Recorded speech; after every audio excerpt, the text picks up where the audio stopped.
Right now we are starting the first part of the agenda, which is called the vision, of course, after keynotes. And this is the first part of Life Science for European Union Conference 2025 in Kraków. And this session is dedicated to exploring the future of European life science sector. So what's next? Now we will invite you for the first discussion panel of the day. As you can see, the chairs are ready, and I think that our speakers are also ready, and we will take a closer look at how stakeholders across Europe, of course, can work together for the future of health. And the moderator of this discussion is and will be Andrzej Ryś, former director for Health System, Medical Products and Innovation, and former principal scientific advisor at the European Commission's DG Health and Food Safety. Please welcome Mr. Andrzej Ryś. And right now, I would like to also welcome the panelists. Once again, we will have the opportunity to meet Irene Norstedt. So please join us on stage and welcome once again with a round of applause. Together with us also, Adam Jarubas, a member of European Parliament and chair of the European Committee on Public Health. We are looking for you. Thank you. Good morning. Nathalie Moll, Director General of European Federation of Pharmaceutical Industries and Association. Good morning, Nathalie. Thank you for being with us. Dana Burduja, Head of Life Science and Health Division of European Investment Bank. Good morning. I have practicing this for whole morning. Jakub Ravn, I hope that the pronunciation is quite well. So, Head of Innovation, Aalborg University Hospital, and especially the Innovation Clinic, Jakub Ravn, and from Poland and Kraków as well, Krzysztof Pyrcz, President of Foundation of Polish Science. So, these are our panelists. Have a great discussion, and the stage is yours, Andrzej. Thank you. Thank you very much, and very much welcome, all of you. It's setting up this panel. We really wanted to bring all the stakeholders or vision on the EU level. So we have kind of almost small Brussels here, but also Luxembourg. We have European institutions all represented, Parliament, Commission, European Investment Bank.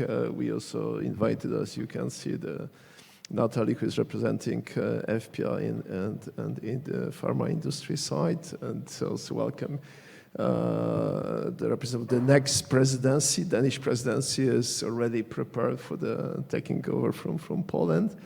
And Krzysztof, who is representing science community and researchers. So I'm very happy to help with these discussions. We have 45 minutes. It's like a half match about the European life science strategy. We're supposed to set up the vision and kind of feel inspire you and also maybe also Irene's team to work even with better vision of the future life science strategy for the EU.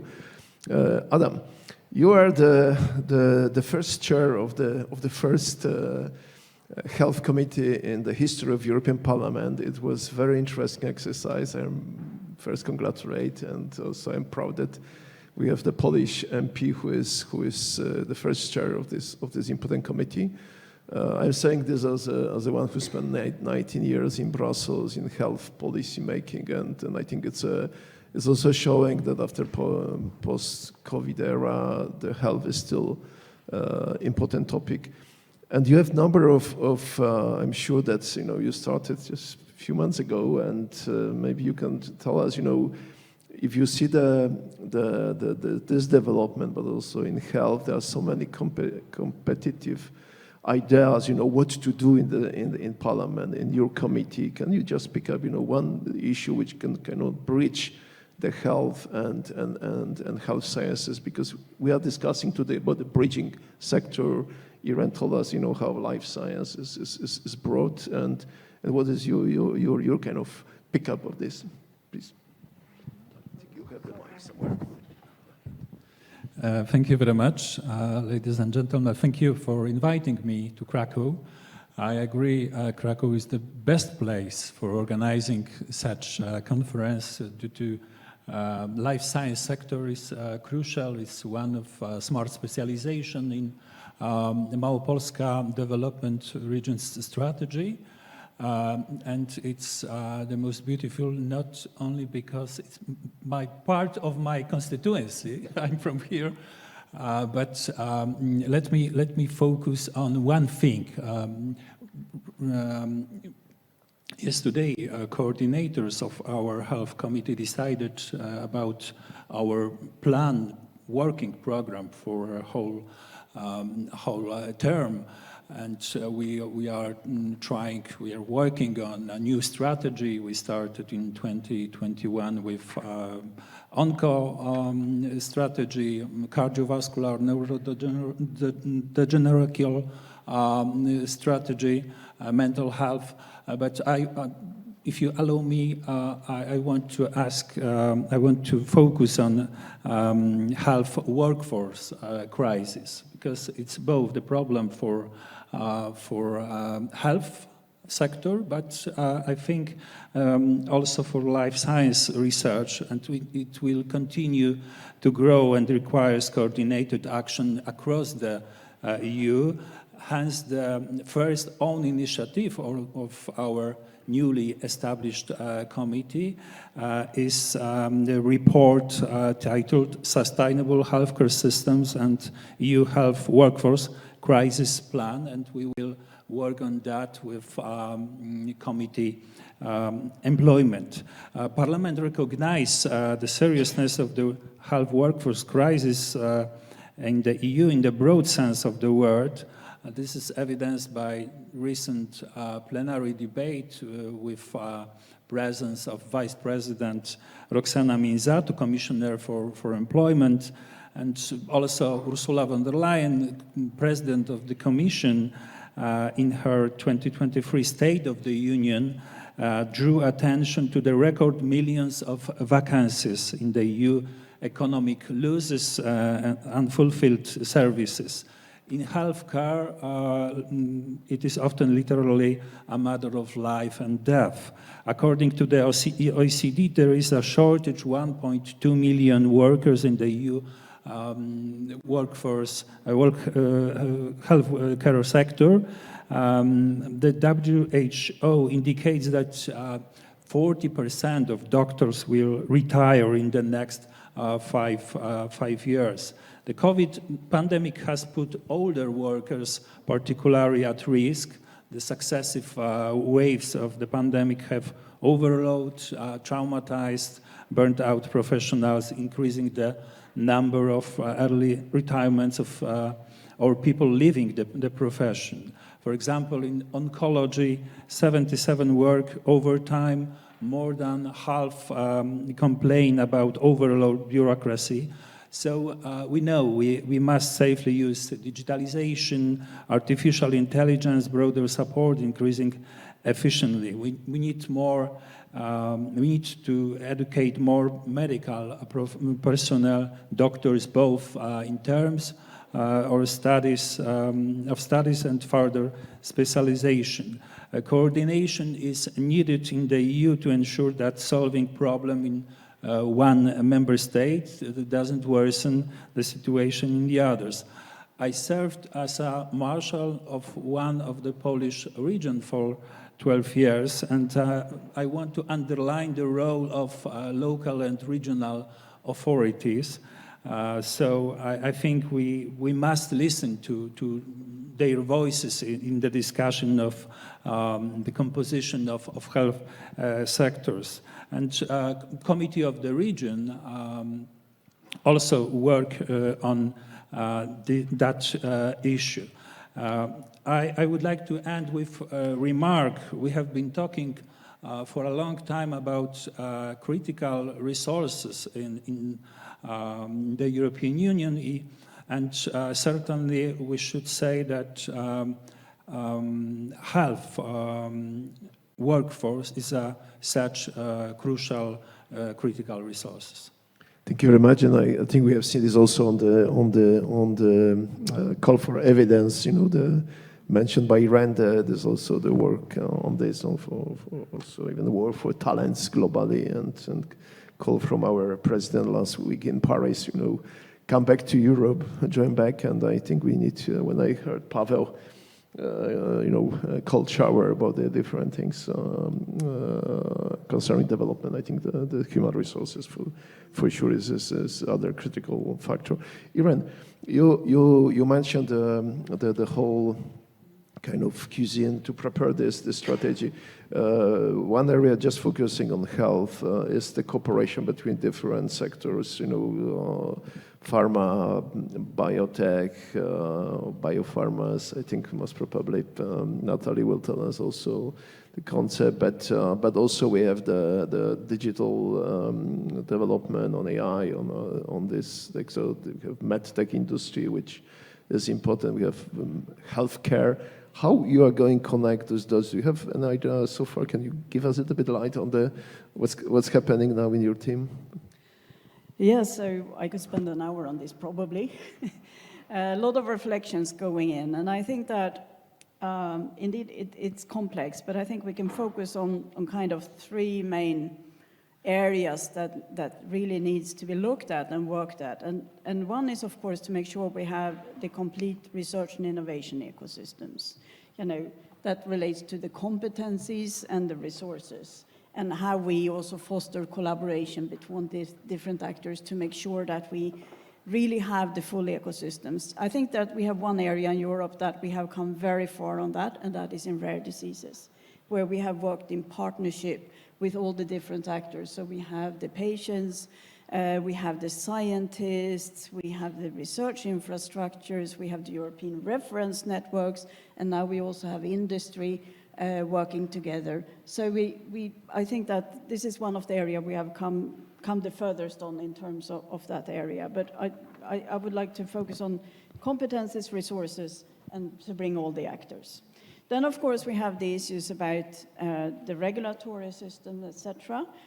We know there are challenges on that one. There may be challenges with the regulatory, but some of the key challenges are also on the interpretation of the member states. There needs to be a lot more work in terms of the harmonization, because also we need to remember that health is one of the areas where we do not yet have a single market in Europe, and that is really holding us back. And we do know that the member states are very hesitant in actually, coming forward to make sure that we do have a single market.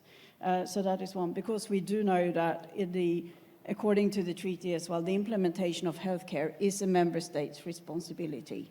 And that is something that we really need to look at and see how we can do much, much better collaboration in that area.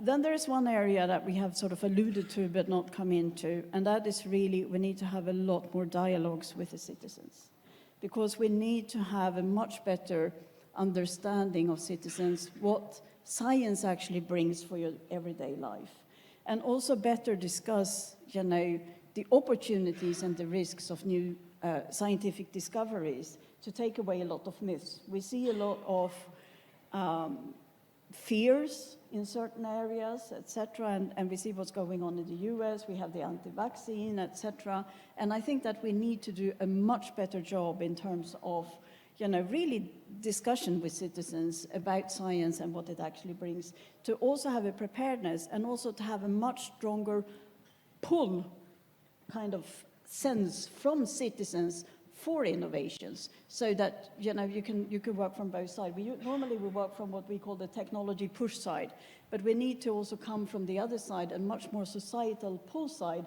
for new innovations, because we know that it's going to help and support people's daily life. Thank you very much. Now let's move to money source. Dana, you're running this life science part in the European Investment Bank, and it started some years ago, and you had, I think, number of already successes and experiences. But what is your kind of support for the de-risking instruments in this? I think in CEO of the Paweł Przywiązkowski, he was quite critical. He didn't mention, I think, the bank, as I But he did understand. mention They also other have the interesting contract with things, you, yeah. as I remember from Polish media. But you know, what is your role? Because I'm sure that in the strategy, I don't know yet, but we will see this beginning of July. EIB will be on the plate. Thank you very much, and thank you for the invitation and for acknowledging us as part of the ecosystem here, and to the organizers and everyone else. Just to clarify, first, I think EIB in life sciences and health does a lot of things that are not necessarily seen, as we are the EIB group, and we have also our colleagues at the European Investment Fund that have also life sciences focus. We have the EIC initiative of the Commission that has a life sciences focus. So we're covering the entire range of what we call projects in the life sciences space. And I mean, as a parenthesis here, we supported, I think that hospital that was on screen, it's also supported with the EIB financing. And in Poland, I hope some of you are in the room, we supported with the EIB specific life sciences instrument, like the venture debt, at least 10 companies from Poland in the life sciences space with the more or less 200 million of investment. So if someone is in the room, and I'm really happy to be here with you. But coming back to the question of blended finance, this is something that it's particularly specific to the EIB part of the group that is working in the life sciences space, and this blended finance has two dimensions. First, it's to blend in order to de-risk. That's why we blend it. And first, it's that we work alongside the Commission to implement certain policy priorities. And in this respect, we get guarantees from the Commission for the money we invest in life sciences companies. And I think the most popular things that you can think of are InvestEU. It used to be FC, we had EGFF, IDFF, a lot of the programs that give the policy focus of the Commission, and we do the analysis and the support, in the end, financial support of the companies to bring the innovation to commercial stage. This way we can absorb the early stage risk, and alongside this blending with the public sources of funds, we also crowd in other private capital investment, because I think I've heard it mentioned it already not only one time today that, and we fully agree based on the specialist analysis that we do with our colleagues in the life sciences, that China is like filling the gap where the US is going a bit down. So that's why we want also to be able to attract this type of capital into the companies going into the commercial stage. We also offer technical assistance and advisory to this in life sciences companies, and that is something that can help navigate regulatory pathways, structure the business model, and this is something that it's highly appreciated by the companies, as we come from a portfolio of probably more than 100 companies working in the area of life sciences in the last 5 years. So we can already help them navigate towards the commercial stage. I think it's also important to highlight that we can also do specific capture funds. So we partner with private industry to put together money to capture funds for a specific area in life sciences. And we have a few of these transactions. So these are just a few examples. I could talk for hours. It's not the case, but I'm more than happy to continue to exchange. Thank you. Thank you very much. I think there will be more opportunity during the coffee breaks, lunches to exchange. Natalie, I think we got already the quite critical and interesting presentation by Paweł, and I had seen you made some notes and photo of the slides. Nevertheless, from the industry perspective, this integrated approach of the EU, which we are trying to build in at least from our end of the Commission, European institutions, give enough clarity and initiatives to make long-term R&D and manufacturing investment in Europe. So this is, of course, we discussed China, US, Japan already. And how do you see the LifeScience strategy in relations to the private sector? Because, of course, I'm sure that you also provide a number of input to the evidence call. Thanks so much, Andrea, and it's really great to be here. Thank you for the invitation. I've never been to Kraków. It is incredibly beautiful. So, and I didn't realize what a vibrant life science sector it has as well. And it's great to be back on the life science strategy. Like Irene said, the last one was 2002. We were both there at the time working on that. And life science has changed exponentially since then, right? So I think the integrated approach that you were asking about, Andre, is the only way for us.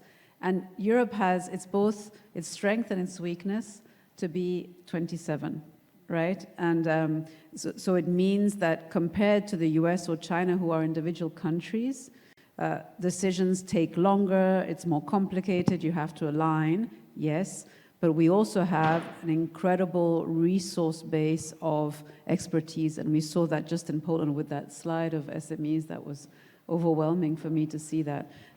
So I think integrated approach is the only way. It always has been the only way, but right now with that geopolitical context, everything has to be focusing on increasing competitiveness just to stay afloat and to make the most of that green dot on that slide and move it up next to luxury goods. I would much prefer having biotech up there. And that means more Europe, and you saw clinical trials is really so incredibly important to go from that research idea that you were talking about, Irene, which we're so great at, and not getting other parts of the world stealing it from us because we can't get through the clinical trials fast enough. So I think in that area, if we can do something fast this year already to give that signal, because I'm trying to be politically correct, but the latest announcements, the only good side of the latest announcements coming from other parts of the world is that they light a fire under us to do things quickly and really well.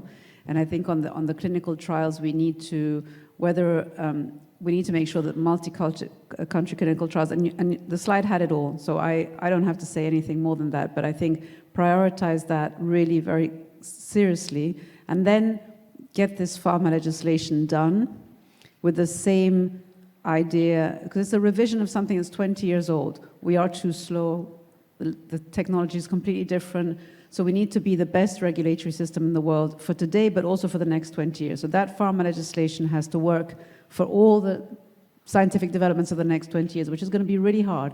But the Commission had some great proposals in the regulatory improvements. So let's get that done. Let's be at the forefront of fighting antimicrobial resistance. There's a proposal in there for that. We would be the only region doing that.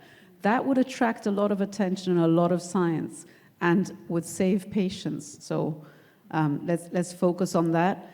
Let's get the incentive framework right, and then what can the life science strategy do on top of that? It can work on implementation, and it can pick up anything that isn't legislation. But we also have two other super important pieces of legislation. The HTA regulation, which should have been more Europe. So can we make it more Europe? Can we make it one decision once so that we can go faster? And then the EHDS. God, we have to implement that quickly. So I think more integration, but more speed. And how do you do that? I really think consultation is super important. I don't know how many of the 784 replies to the consultation were from industry. I hope they were.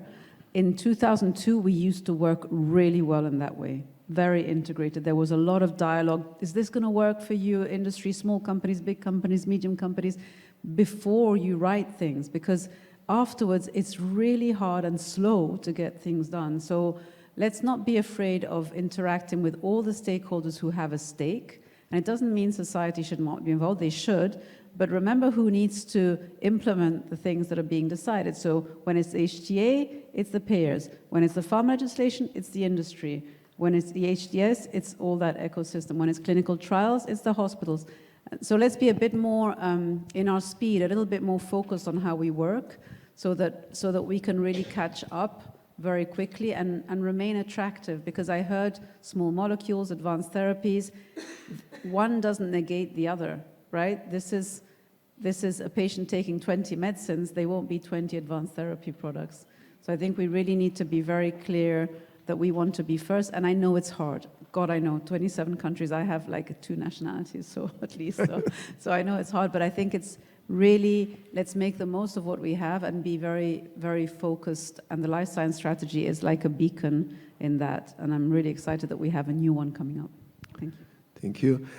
Christoph, now about the science and the way we are connecting, the supporting through the scientific evidence policy making. What are the major issue and what kind of instruments we have to employ to bridge the science and policy making? You started your journey from a research laboratory to the policy making, also run the important funding organization for the Polish researchers. I know you have been in Brussels, also kind of understanding better how Brussels is working, I think is also important. But also you have been one of the leader of communicating science, something which you mentioned, that we have in one hand, how to build this push-pull mechanism, acceptance of science in the same, but also we struggled a number of problems with the misinformation, misinterpretation as well. Okay, complex, we have short answers, but please go ahead. Okay, thank you so much for the invitation and actually also for this question. I do believe that the information now is pretty important. You have actually mentioned 2 containers that are connected, but they are different. One is how to deliver information to the people who make decisions. Second one is misinformation and communicating science. And then why I'm saying it's different is because while not delivering information to the policymakers means that the quality of decision is getting lower. So we have delays in responses, we have delays in preparing programs, we have delays in reacting to the things that are happening in the world. While misinformation is actually a tool, geopolitical, political, or business tool used these days very commonly. I will focus on the first one because I think scientific advice is something that is missing from many countries. In some countries it has been implemented. In Spain, for instance, they are doing pretty well. But looking at Poland, what I can see is that there is a deep misunderstanding of what scientific advice is. And this deep misunderstanding is from both sides. First, from the politicians who are actually very often using this kind of advice either as a bumper or to justify some decisions, but also from the scientists who are actually misunderstanding their role as people who should deliver information, and they are trying to become policymakers. And therefore, in this case, there is a clash, and the communication is going very, very poor. Recently, I had a very interesting discussion with one person who said that they were trying to get some opinion on recultivation of the ground in Kraków, and then they invited 2 scientists, and they gave 2 different opinions. And there is a lack of expertise what to do in these cases. I do believe that when we're talking about training people, it would be much better to start to train people who are making decisions to do more an approach that you have mentioned, to be more focused. And I know GRC is already delivering some training also in Poland to people who are making decisions. And I think it's a good direction to teach both sides how to communicate and how to increase the quality of decisions. I do believe that the system that is adopted in Spain, for instance, is very good, where it's based on trust, where it's based on direct communication, one-on-one communication, but other models are also there. And when we're coming to the communication of science and misinformation, there's a very different story. Irene, you have mentioned that it's a huge problem. But again, the question is whether by communicating what is science to people, we're able to change their mind, because it's not based on the thing that they don't understand, it's based on the thing that they don't want to understand, because the leaders, either political or business, they are convincing them that what is different than it is, and that's why I called it a tool. So maybe we should stand somewhere on the meta position and think how this looks, because apparently this system of educating people and trying to convince them that they are stupid or they don't have knowledge and they should learn, it's simply not working. And the COVID pandemic showed it very strongly. And but this trend is increasing already for several years. If you look at the rejections of child vaccinations, you can see that from 2012 in Poland is going up steadily without even the disturbances during the COVID. So this is one of the markers what is happening. Thank you very much, Jakub. You are presenting kind of member states, you know, and already we have heard about the kind of misalignment between the EU level and clinical and the national level, clinical trials, the big story which already was discussed today, but many others, of course, you know. So what is your kind of issues that you believe we should urgently address? I mean, on the both sides of this process, EU and national level, and your presidency most probably also will pick up some of them. Yep. Well, first and foremost, thank you so much for the invitation and being here in lovely Kraków. Highly appreciated.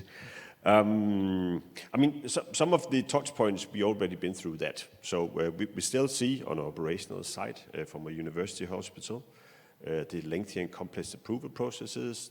So I think we've been through that throughout the other discussions. So perhaps if I can take it a step back, I think what we're basically addressing here is our ability to partner. And I think that was also voiced out clearly. And that's also, you could say, the DNA of the whole European construction. The question is, how do we do that? And I think towards what you're also mentioning, both for private industry, but also you're talking about societal needs and so forth, we have to be much more clear on the way of operation for doing business together. I think we can clearly see, looking ahead with the double demographic pressure, some of the bigger needs that we are facing here in a European setting. Well, we don't have the resources by ourselves looking into nor its industry, nor public entities, nor researchers. I mean, the trick, and that's probably our competitive advantage, is our ability to collaborate. I think we can all agree and adhere to that notion, but we also have to talk about the bottlenecks and the complexity in working in this partnership-driven innovation space. So recommendation also moving forward, also with some of the coming strategies coming from the European Union, is perhaps that we are more crystal clear on the challenges in collaborating. Also, what is the role of a university hospital that I'm representing here? Often you can say university hospitals be a bit reactive. So on a daily basis, I'm bombarded by companies having this or that solution. How do we open up and be more engageful in a joint conversation?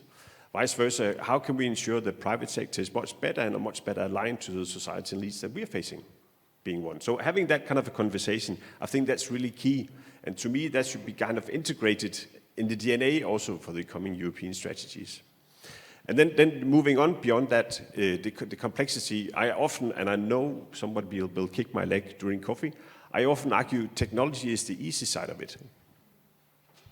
I know pharma is complex, medtech is complex, but if we have to understand kind of the innovation space, technology is one component, but we also have to talk about the competences, the skills of the people that we are working with. That's not often addressed.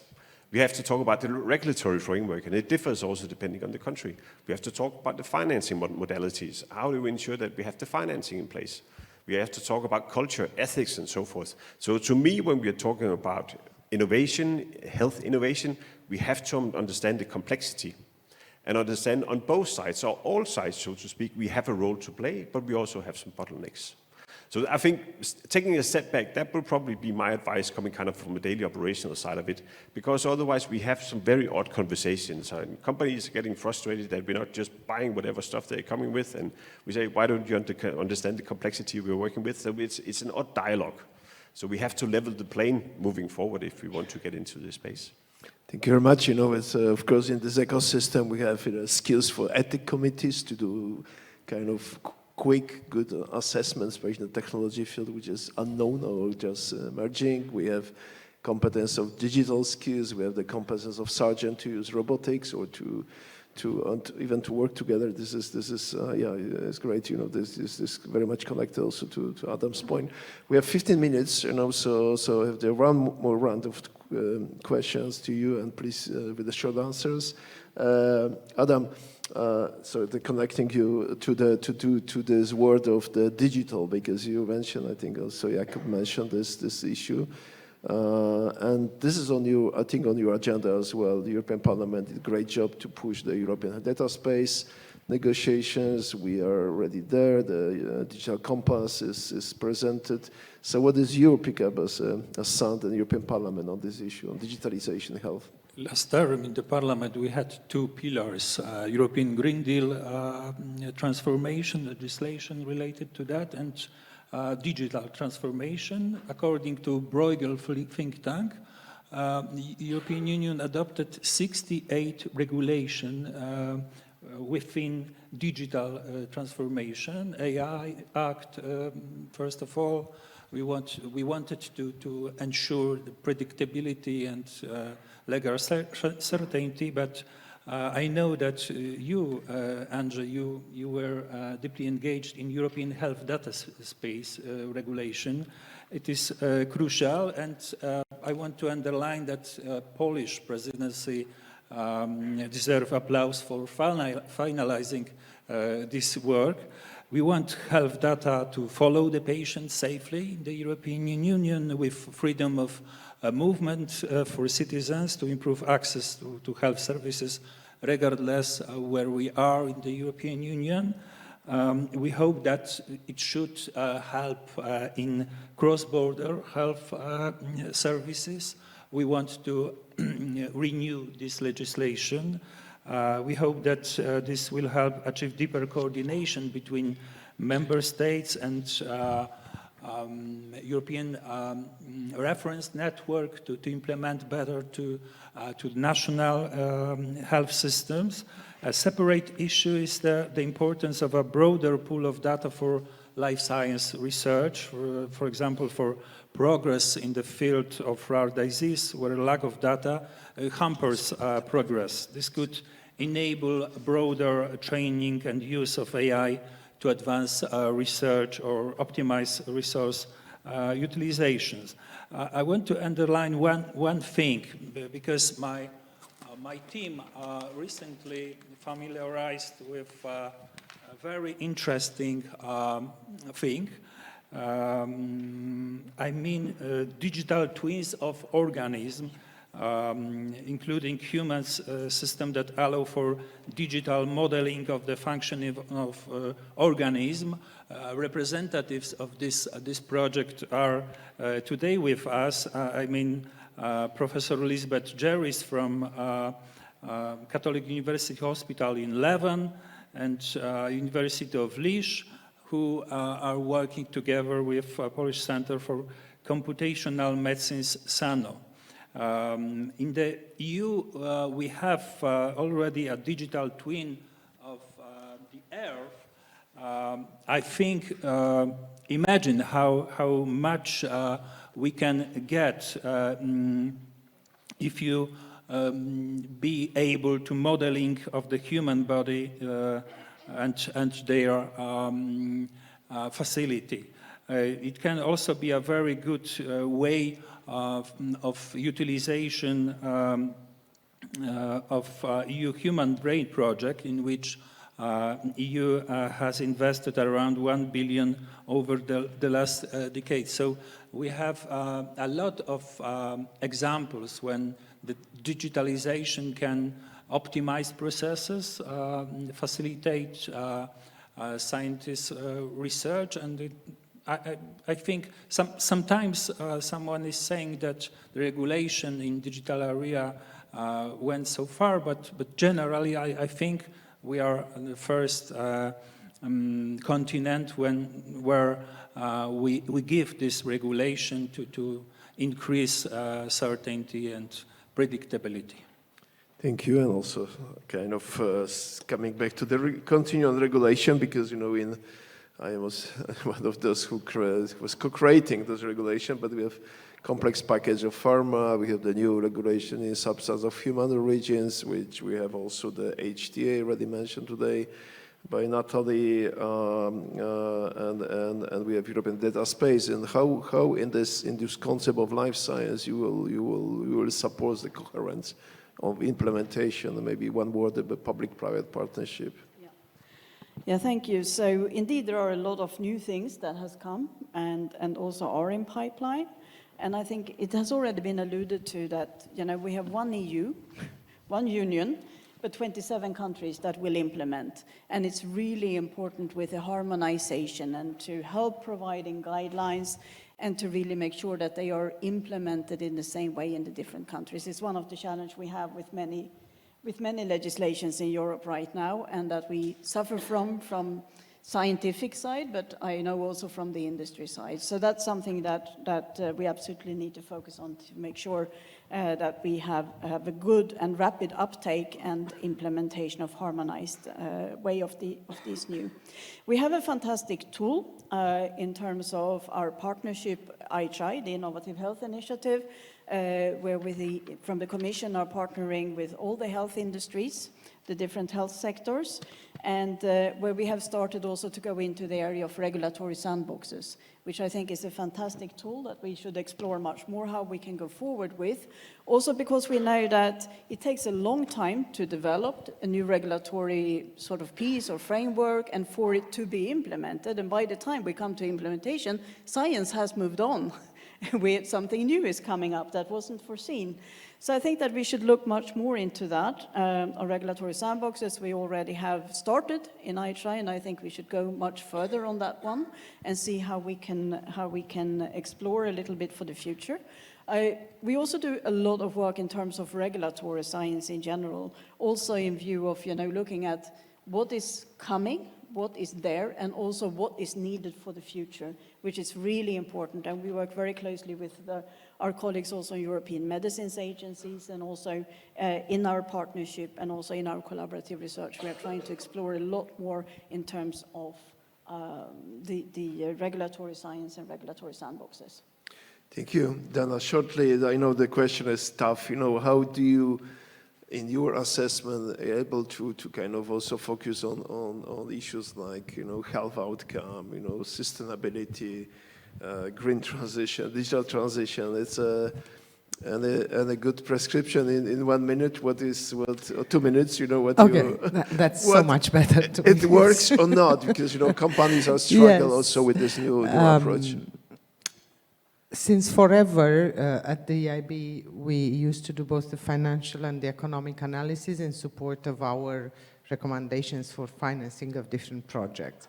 But nowadays it's becoming more important, and when I say the economic viability, I have in mind exactly the aspects that you mentioned.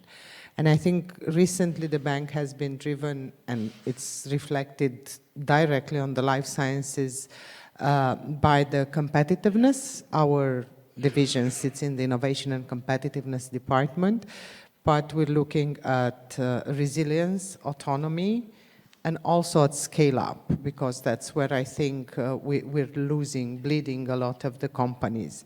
And in terms of the health outcomes, we look definitely into the effects in the policy areas and in general in health status improvements as such. And these are built into special financial conditions into this loan. This is why this venture debt instrument is quite special and customized for the companies to benefit it. So not that we do it from the beginning, but it has more and more of a relevance while we still need to finance financially viable projects. And this is done particularly with the support of our partnerships with the Commission, where we can get the guarantees that will allow us to finance more of these companies that have an economic impact also on top of the financial viability. And this helps not only each of these companies to potentially reach their full scale up, but it also helps create the ecosystem so venture capital is then coming and investing in this and so on.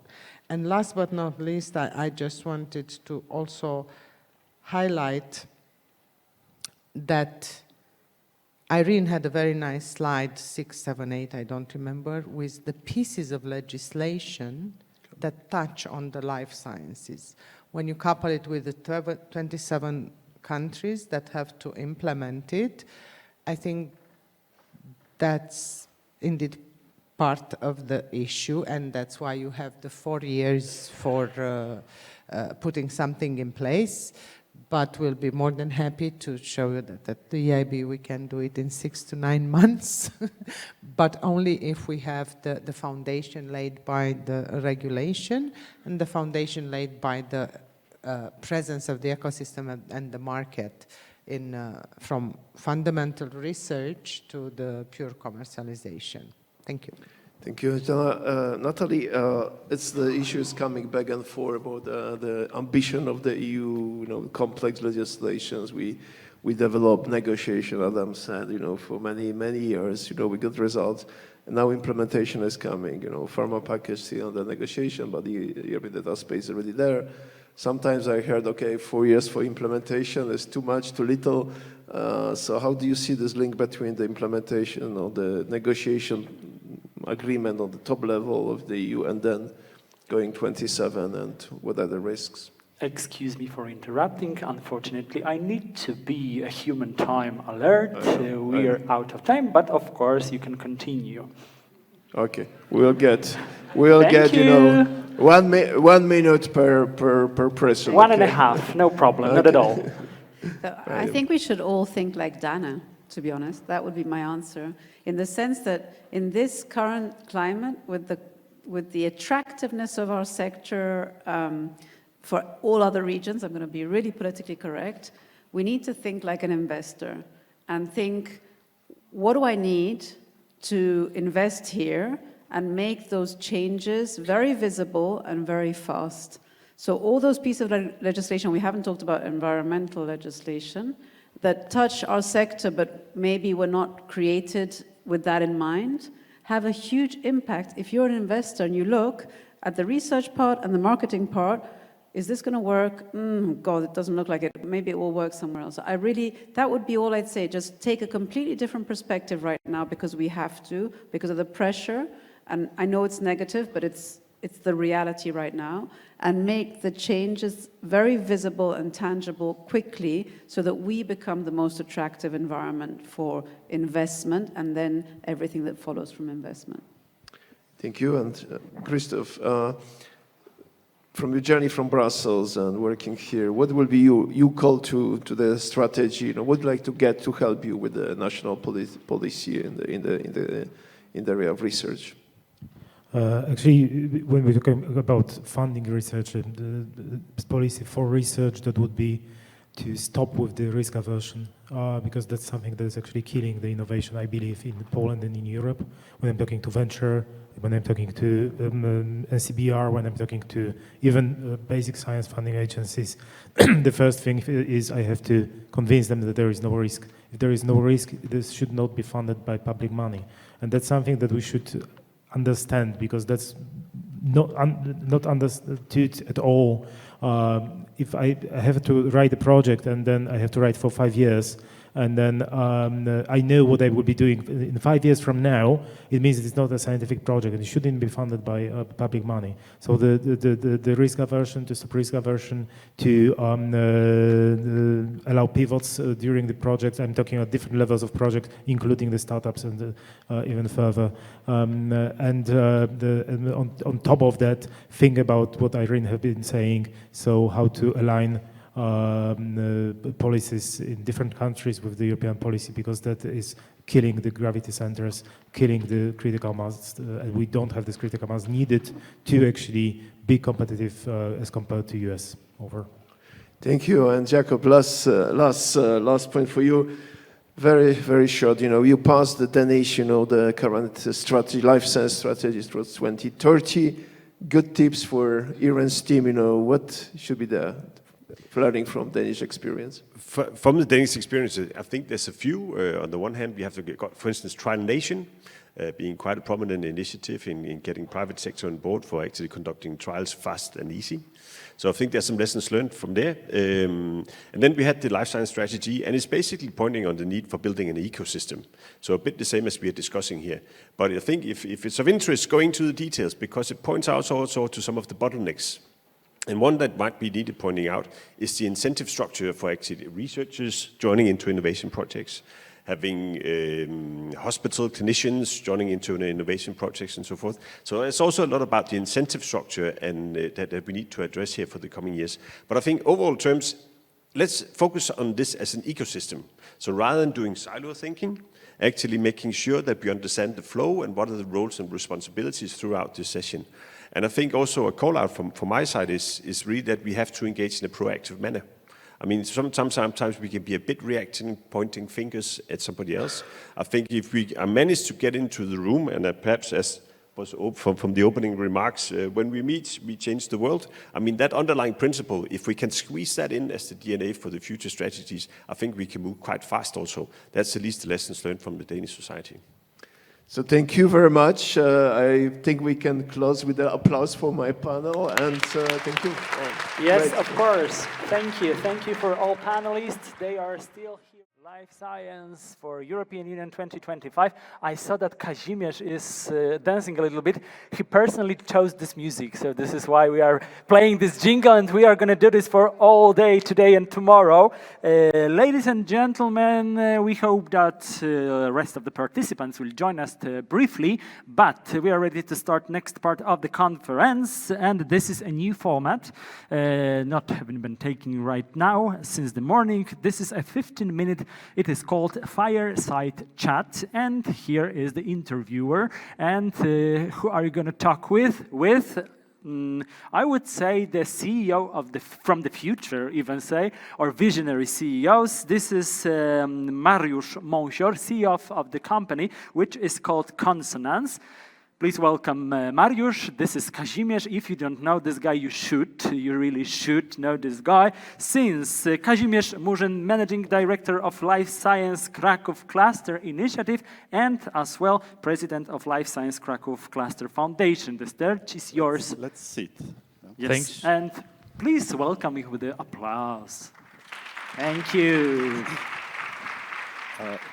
Fireside chats are not supposed to be kind of buffers to shorten the time between the main sessions. It's a pretty much important part of the talks. First, let me check if we are talking with the right person, because Maciej announced that you are visionary CEO. Is that true? I think we'll see in a few years. I think that everything we can discuss or judge, assess from the time perspective. So hopefully enough of my decisions, current, future, and the past, will show in the end that I was visionary. So you think that visionary CEO has to prove he was a visionary? It's not he will be.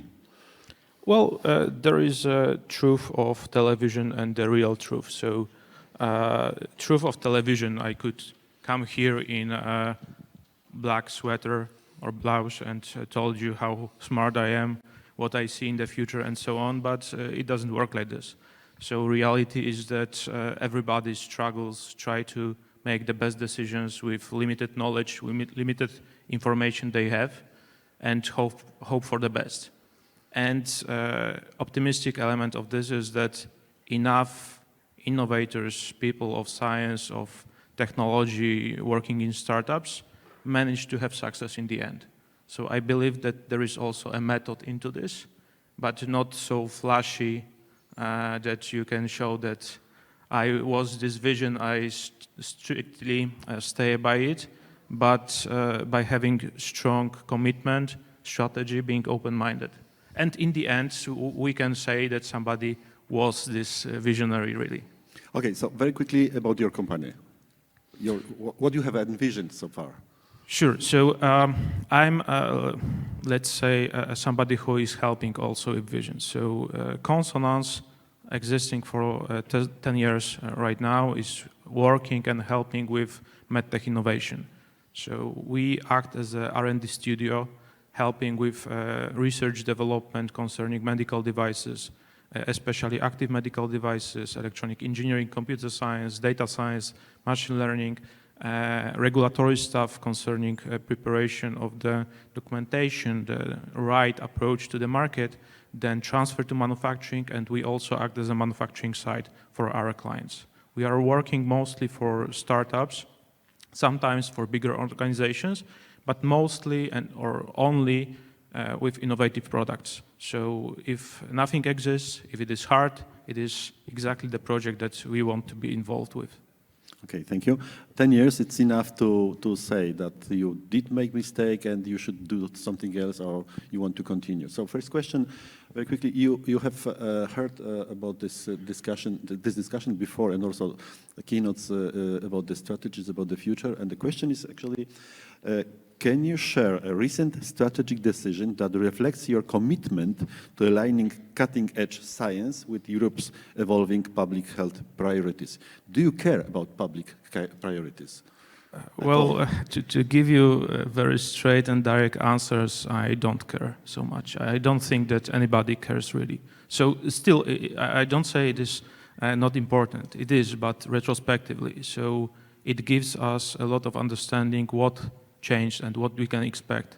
It is a lot of knowledge that can help us, but it is not helping with making decisions right now. So still being open-minded, conscious about making decisions current. I cannot share with you like my strategic decisions that I'm making right now or helping to make that will have like great impact, that I will discuss in a few years that it was the great decision or my great advice to somebody that helped or changed something. I can share multiple decisions that over time appeared to be right or wrong concerning the biggest changes.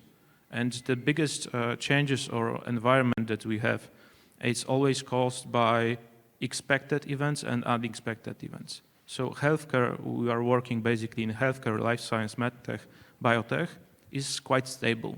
It works on people. People existed and hopefully will exist. Will have diseases, will have problems with health.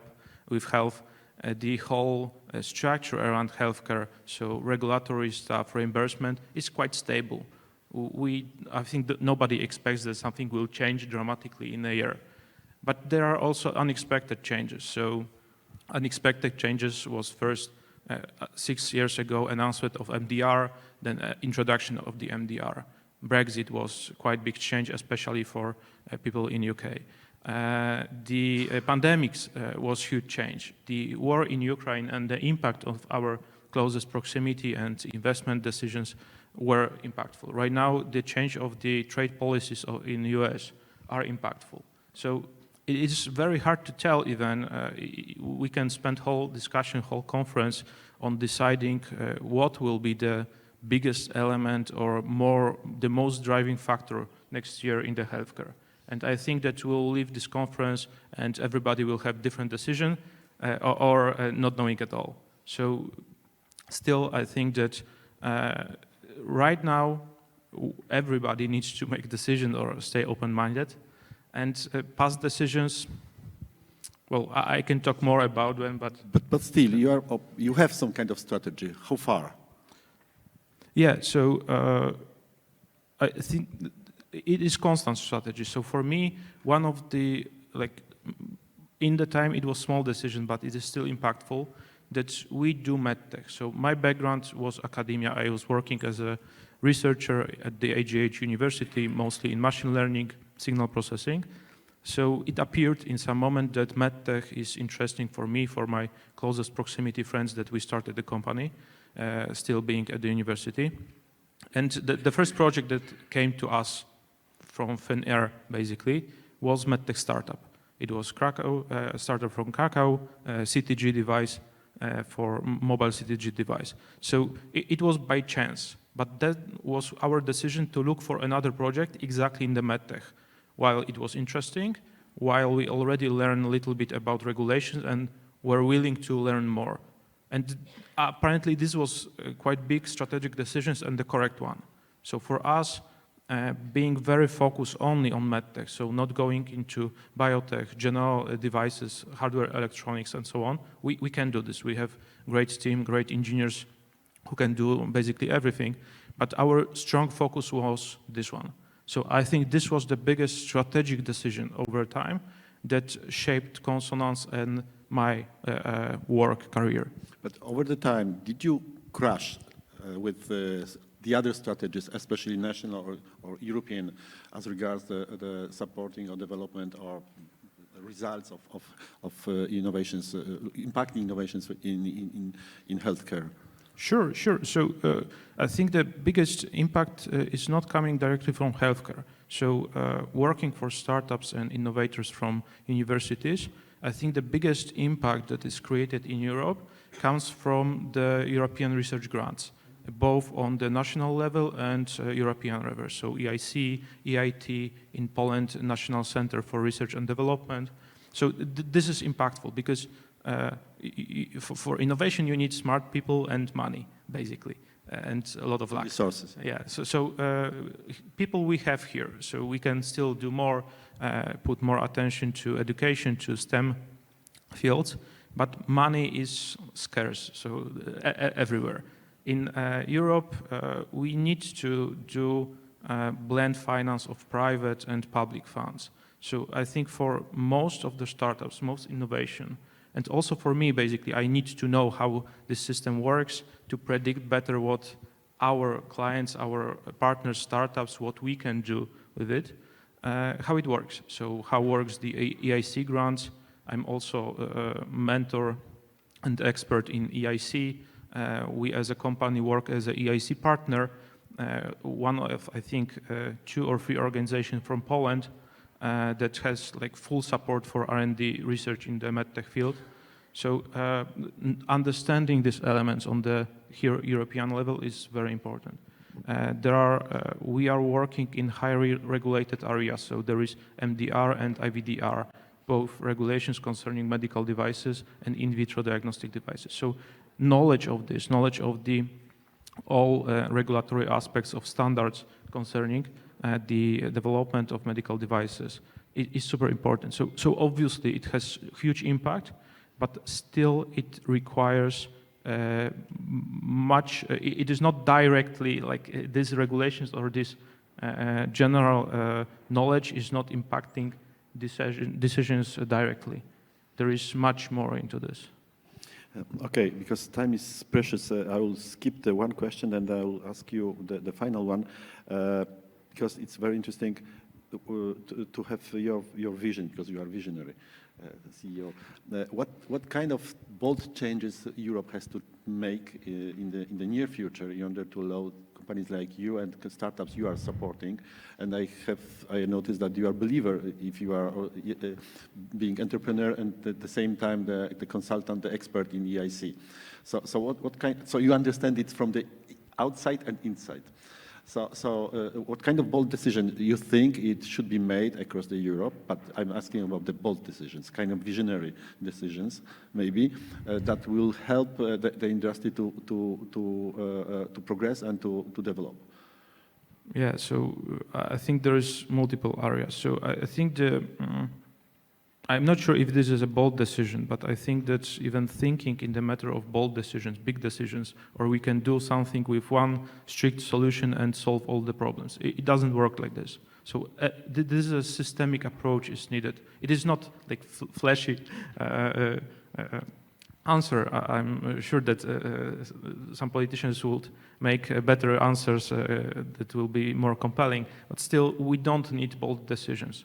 We need stability. Stability concerning the environment, the regulations.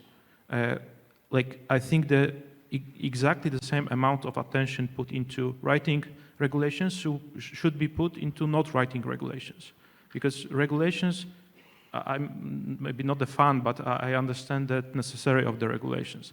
But still, more regulations make appearance that Europe is bad for business because we are over-regulated. It is not entirely true, but the appearances are also important in the business.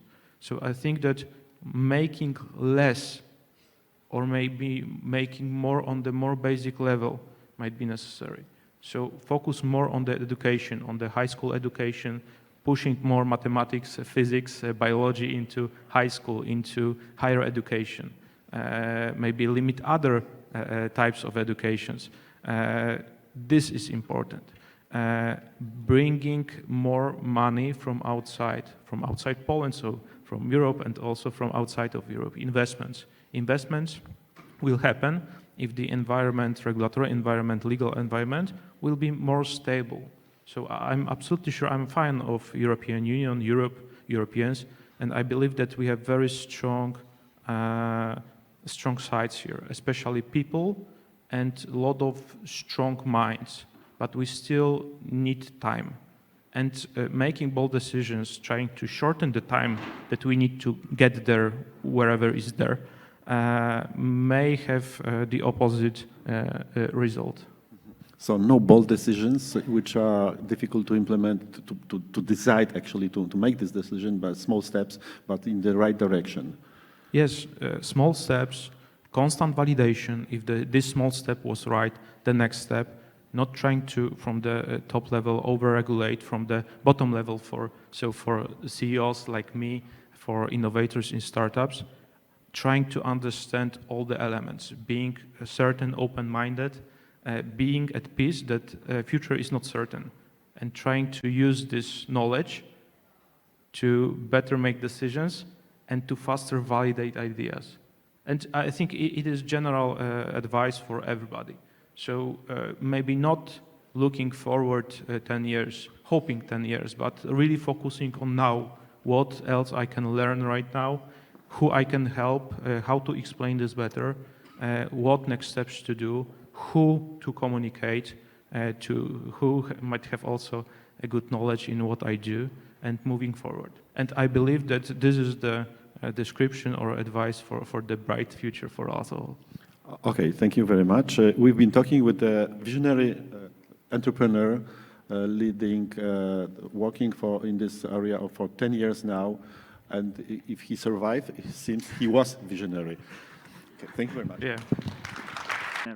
So we will come back with this format a little bit later. I will repeat that it is called Fireside Chat, and we will return for the second part of this. But right now, as I announced earlier, we are ready for the next panel discussion, and I can tell you that our experts, I know this, are at the starting line. They are ready to dive into next topic, and we are going to talk about collaboration which drives health innovation. And leading discussion is Claire Scantlebury, Director. Please welcome her on stage.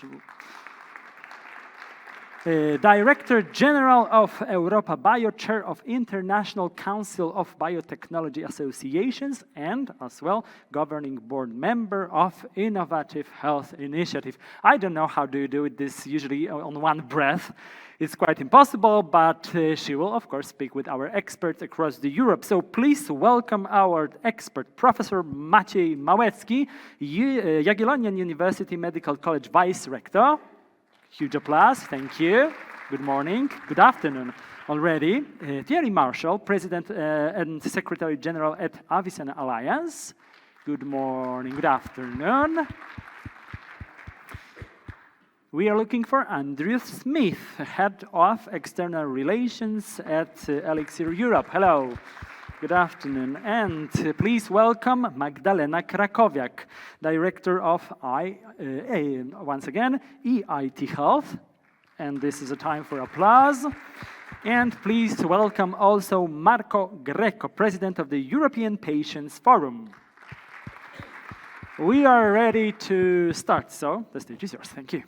Thank you very much indeed. Is this on? Yes. Yes, that's perfect.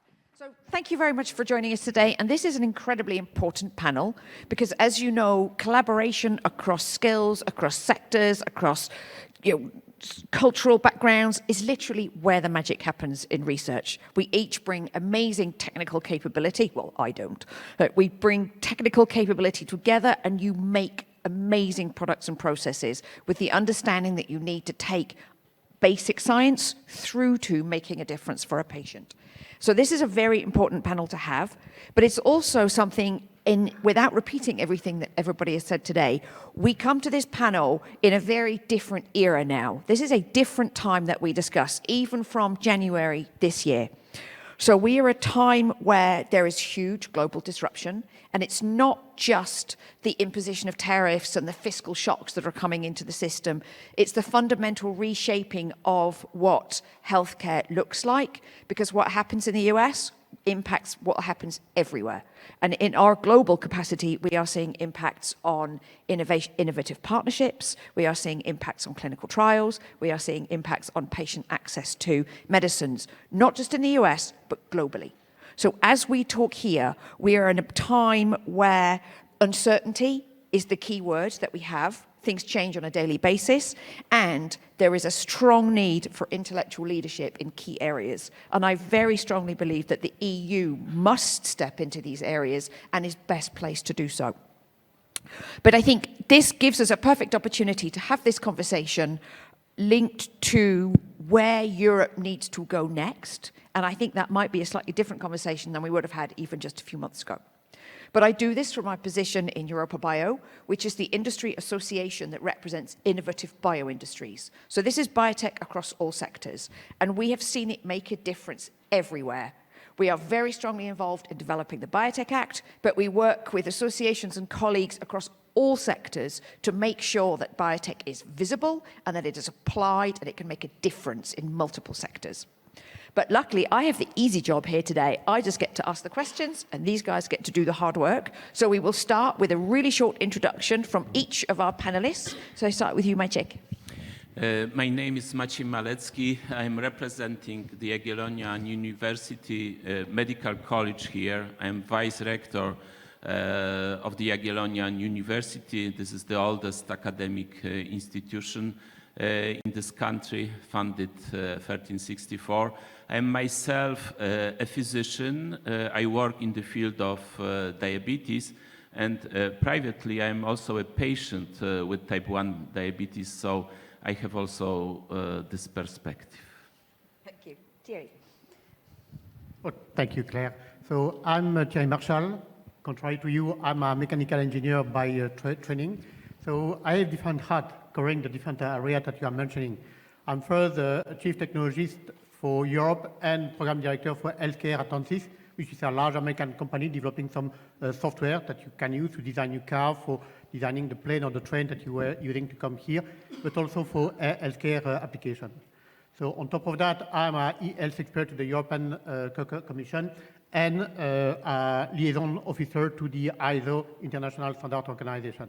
But I'm here as the President and Secretary General of the Avicenna Alliance, which is a global alliance of academic with a VPH Institute represented by Liz Gegeris here, but also industry, regulators, patient organization, clinician, and so on. And the goal of this organization is to advocate for the regulation, sorry for the previous speaker, regulation and adoption of in silico method. By that I mean computer model, computational modeling and simulation, in order that we can accelerate medical innovation. And that especially in Europe, because, Claire, I would disagree with you. It's not something that we must do. This is something that we will do quickly. Thank you, Claire. So it's a privilege also for me to be here, so thanks to the organizers. I'm Andrew Smith. I'm head of the external relations team at Elixir Europe. Elixir is a research infrastructure, and essentially what we are doing is connecting and coordinating Europe's public data resources for life sciences. So we have 600 services that our partners across Europe run. They include databases, software and tools to analyze data, standards to make data fair, and also online training courses as well to help train bioinformaticians and data scientists. So that's really the role of Elixir. And what we see is that other academic and industry partners collaborate a lot and use those data and knowledge from the public resources. They innovate on top of it.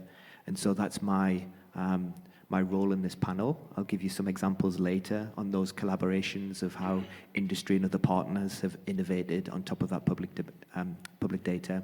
But in particular, in the context of the EU Life Science strategy, it's really great that there's a strong focus on data, digitalization, and AI, and also training and skills as well.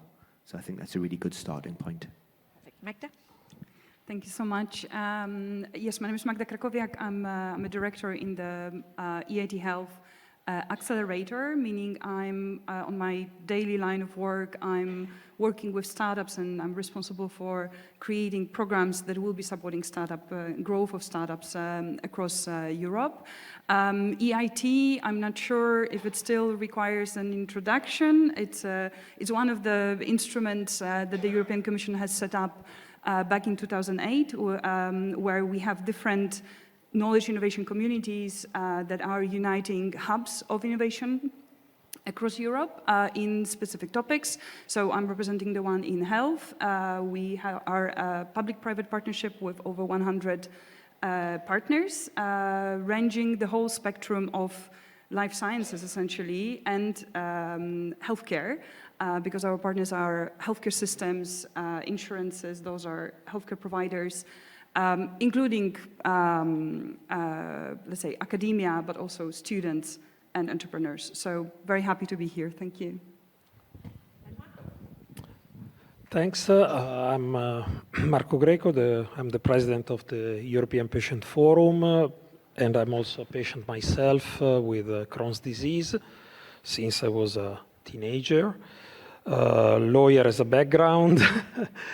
And leading APF means to coordinate 83 patients group all over Europe at European level and national platforms. Also, I've been appointed by the European Commission to serve before for 6 years in the PRAC and then 6 years in the Management Board of EMA representing patients, and that explains a bit my background and also my passion and interest for regulatory issues.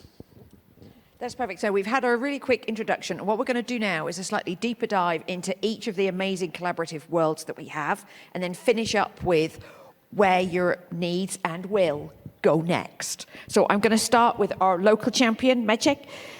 Metabolic research is an absolute example of success from collaboration, as it's such a complex area. Can you talk us through how the multiple voices, including patients, pharma, research, how they've come to create such a successful approach to this complex area? Thank you very much for asking this question, and I fully agree with you.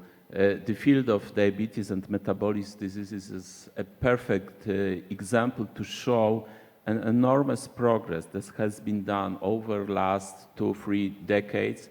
And it is important to say that this could have happened only because there was a partnership, there was a collaboration, and there was also a competition between 3 key players: the patients, the pharmaceutical and technological companies, and the academic institutions. So let me first point to the involvement and participation of the patients. And it is, I would like to give as an example monitoring of glucose. I remember in the 90s, I spent a few years in the States, and the patients' organizations were extremely vocal. They were very active in demanding continuous glucose monitoring. They were saying glucometers are not enough for us. Our children are experiencing very severe hypoglycemic episodes. We cannot sleep normal. We cannot sleep at night. This should stop. We need a progress. And they were putting a pressure on the technological companies, on the academic institutions, also on NIH. And finally, I think that mostly due to this pressure, in a period of 10 years, continuous glucose monitoring systems appeared on the global market, and it was a key progress in monitoring and treatment of millions of patients worldwide, including obviously Europe. But let me also point to the more direct involvement of the patients. So I said I am a patient with type 1 diabetes, and I am one of thousands who are using hybrid pumps. This is a special construction, so I have a pump, I have a continuous glucose monitoring system, and I have also a cellular phone, and this is a brain of this, because in this cellular phone there is an algorithm, there is an application. And let me tell you that patients themselves, they created one of the algorithms, and many patients use so-called do-it-yourself programs, applications, because they demanded the progress to be faster that could have been provided by technological companies and academic institutions. Obviously, academic institutions also develop their own applications. For example, Cambridge and Professor Hovorka's group were very successful. Finally, there are also programs developed by the technological companies, for example, Medtronic. So this creates an unusual environment of crosstalk between different partners, and I think that this speeds up the progress. Obviously, a very important, I would say, angle is the collaboration between the researchers and the pharmaceutical and technological companies. The researchers, physicians are present at every level of the development of new drugs and new technologies, at the level of planning, of designing drugs, at the level of bringing it from the laboratory bench to the bedside.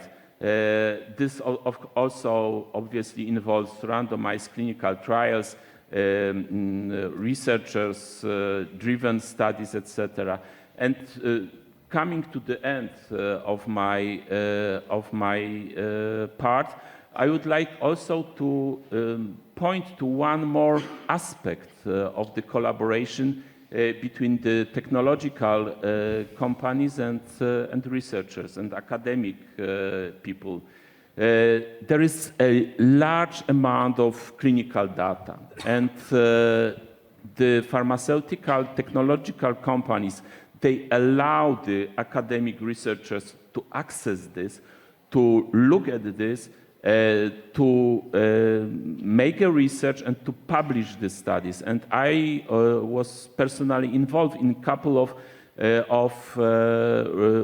research papers based on the large data management, and this could have happened due to the collaboration with the pharmaceutical technological companies. This is a huge subject. I pointed just to a point that seemed important to me.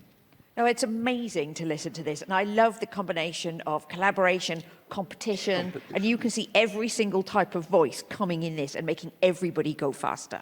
Absolutely. So let's stay with the patients, and I'm going to come across to Marco now. So obviously, you speak for patients across multiple organizations. How do they make a difference in collaboration, and how can they collaborate? Because often they're quite small, resource-strapped organizations themselves. So how do they make a difference in collaboration? Thanks. It's a complicated question, but because as a matter of fact, patients' organizations are struggling for surviving for many different reasons, and because it's getting more and more difficult to get funds, to get attention. And that is why also it's a pleasure to be here today and to have been given space as patient. And I thank also my colleague to some extent, because I'm not feeling as the panda in the group. No, it's good not to be alone. And it is indeed a bit peculiar And I think that is the first step in the collaboration, that what patients can put in the circle. First, the idea that there is no difference between the patient and the other side of the table. There shouldn't be another side of the table, because as a matter of fact, at a point in your life, you all will be patient, you all will be user of the healthcare system. That is why we should cooperate positively, because it's about our lives.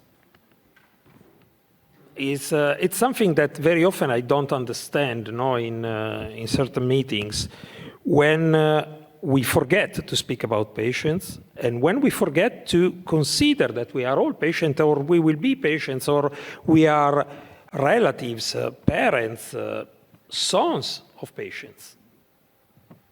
We all interact in these. The second part of what the patient can take is, sorry to say that, the sense of urgency, that sometimes we don't have the perception that it is felt.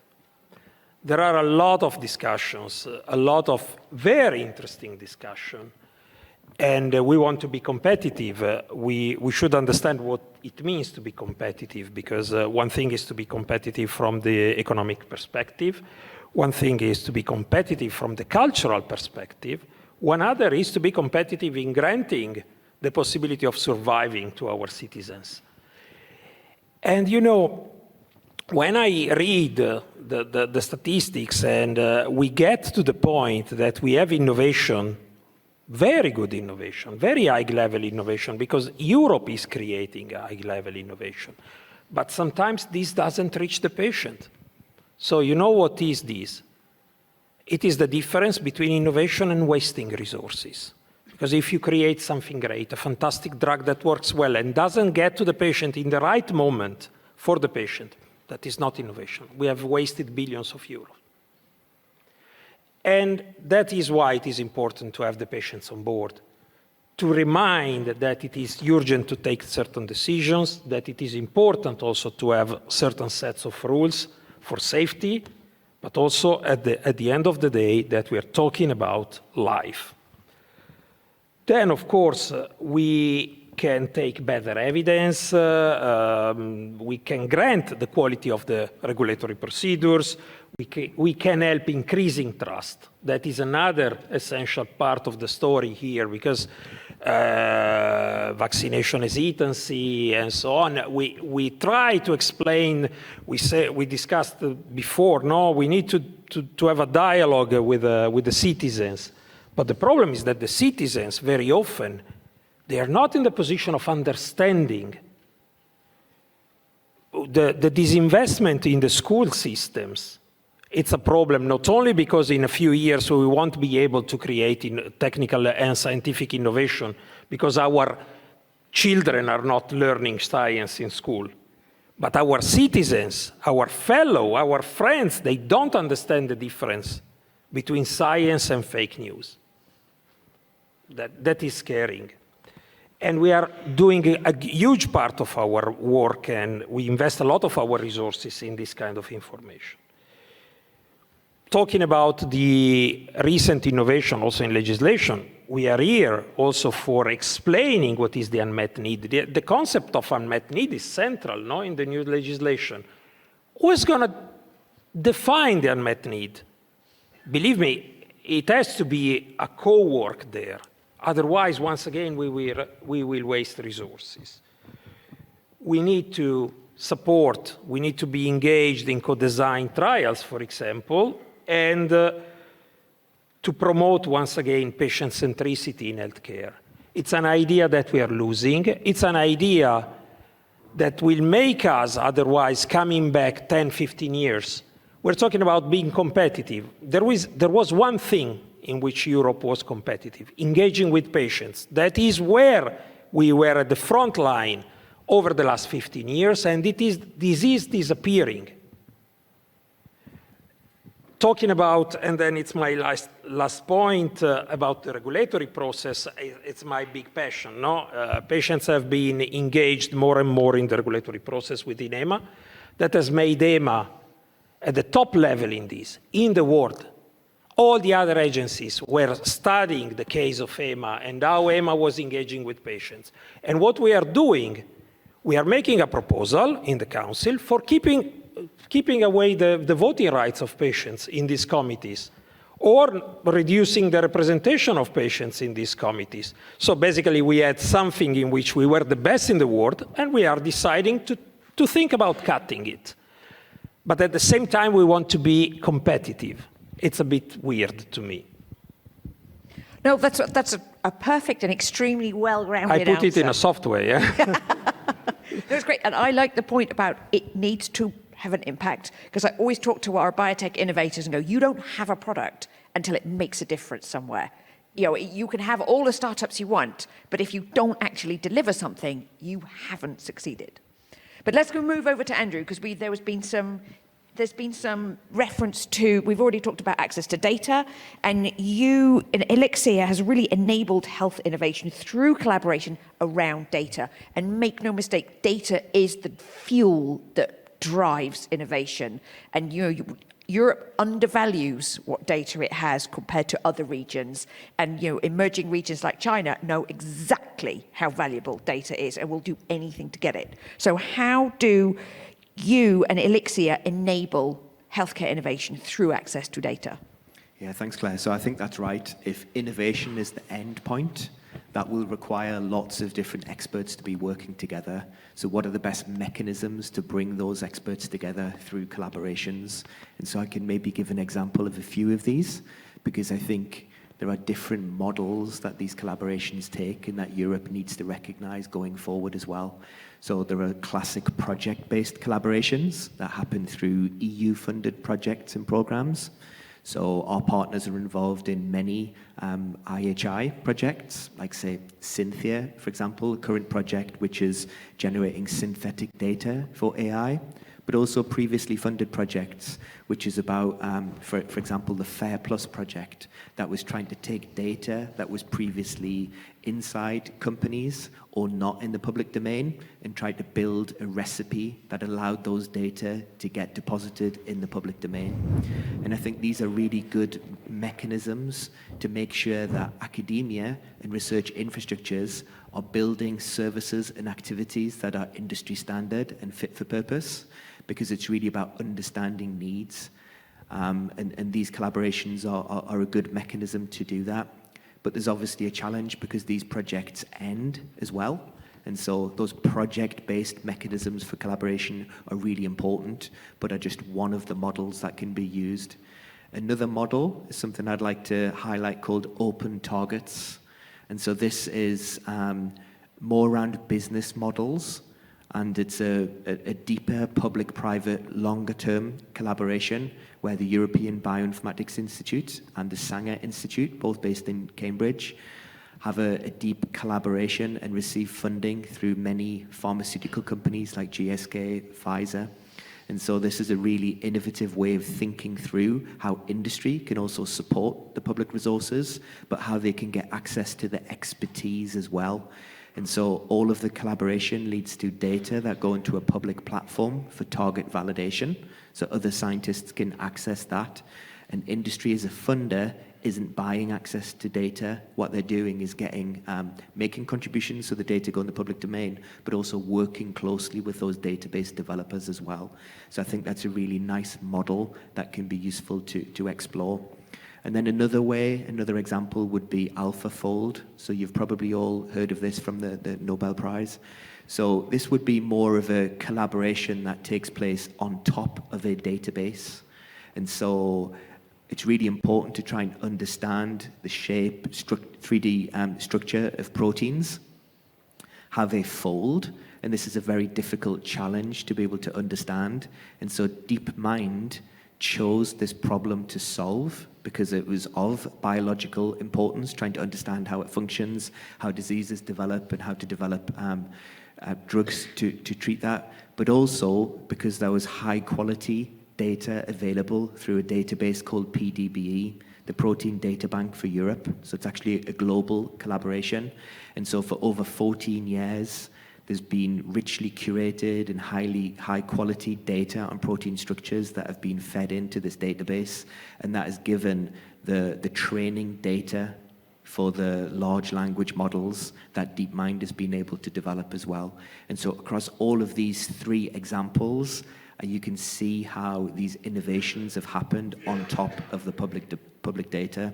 And if I may just give one other different type of example, because for a digital infrastructure, when we think of collaborations, we think of 2 or more partners working together on a project. I think we also need to recognize for Europe's public databases, these users are coming from all over the world, industry, academia, and they rely on this data to be able to generate new knowledge and new products. And so sometimes they build their own pipelines. And so Europe actually has a very rich ecosystem of software companies, and they will ingest data from the public domain, and then they will improve it, they will develop new interfaces, they will mix it with proprietary data from pharmaceutical companies, and then develop new products on top of it as well. And so that's not a traditional collaboration form, because actually they're building pipelines to pull data in from the public domain, but there's still innovation that happens here. And so we've surveyed 50 SMEs in Europe that are active in the software space, and one of the feedbacks was that 76% of them felt that they couldn't offer their software products if it wasn't for the public domain data that they built their services on top of. So that's just an idea of these different models of collaboration. But the main point here is that it's really important for Europe to be able to have effective data underneath that, because that's where innovation comes from. No, that's great. And in fact, AlphaFold was one of the technologies, or the breakthroughs nominated in our 25th anniversary at Europa Bio to say, name the key breakthroughs for biotech in the last 25 years. And they weren't all just the end products. They were mostly the platforms that enabled this first thing to be developed. And I take it back a little bit, saying that Europe doesn't appreciate the full value of its data, because I think that's not entirely true. But I think that where we've built ourselves immense strength is in the fact that we have created regulation in which data can be used, good data can be accessed and used safely, because you need to have trust and governance in data if you are going to make valuable products from it. Yeah. But I'm going to go to Thierry next, because you come from engineering, in silico, so you essentially cover all sectors and bring together, the things that make them work. So can you explain how your background in it, your engineering experience and your in silico work enables collaboration or delivers collaboration? Yes, and thank you for the question. We as engineers, we love equation. So with the equation, make us a little bit more comfortable to understand and even being able to predict what's going on.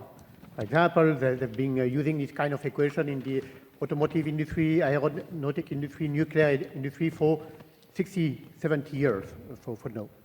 For the last 30 years, I've seen that people in the healthcare, both pharmaceutical and medical device, start using a simulation on the research and development side to better understand what's going on and all the drugs or the medical device will interact with the human body.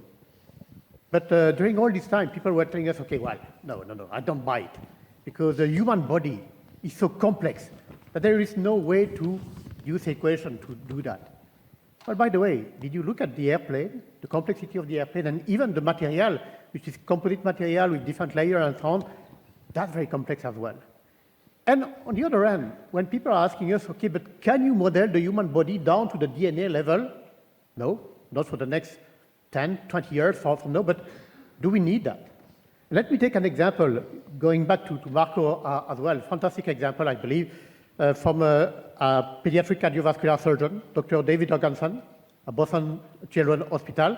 There are several similar surgeons in Europe as well. This guy has created, during the last 6 years, more than 1,000 computer models of children for which life was at stake. They might be dying within a year or two. And over there, he was analyzing what's going on in their cardiovascular system. You may say, okay, but using 4D MRI, you can do that. Yes, but he was very interested to find out, okay, what can I do as a surgeon to modify the arteries position, so on, where the blood is flowing. By doing this kind of simulation, more than 1,000 different patients, he was able to find a good solution for each of these patients. But even better than that, that's why I'm coming back to you. He went to the patient, both the children and the parent, and he said, okay, well, look at that. I can model the blood flow. That's the result of our equation. I can model the blood flow of what's going on in your case.